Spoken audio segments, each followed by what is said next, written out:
So guys, today I want to show you how you change the tempo of a song in Garageband. It can be really useful if you think the tempo of an instrumental for a cover song is too fast or too slow. You can simply just change it by doing this.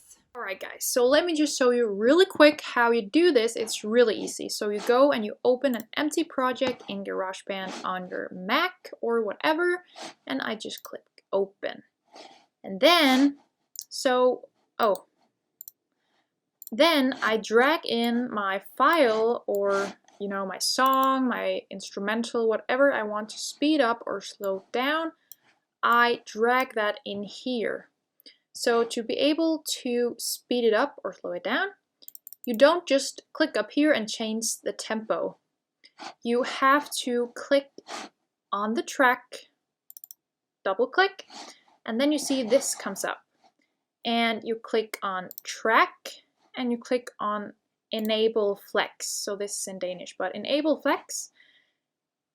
And when you go back to this one, you can see that this one is also clicked. So it follows the tempo.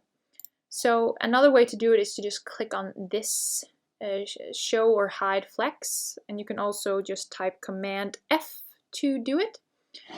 And if you go up here and I click 250 now, you can listen for yourself. Okay, so that was really fast. Or I can slow it down to like 50. Let's see how that sounds.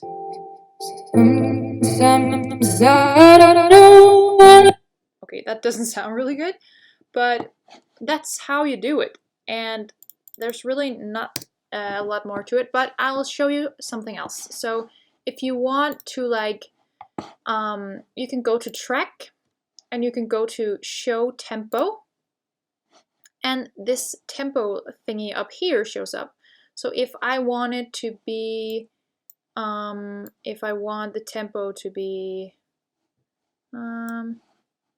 I want the tempo to start at 118, okay? Then I can click here, mark, and I can click mark again, and I can click here, mark again, and I can drag it up. So when it's playing here, it plays faster. So this is just like an hold it against me if I'm down, just leave me there, let me be sad. So here it goes faster than here, and if you want like a slow transition or whatever, okay, that was wrong. You can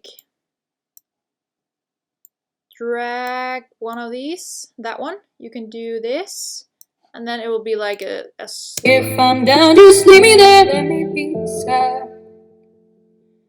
So it's like a soft transition back to the original tempo or whatever. So this is also a way to do it if you have to do it in another way. So yeah, I really hope you liked this video, and if you did, don't forget to subscribe for more videos on Garageband. Okay, thanks for me.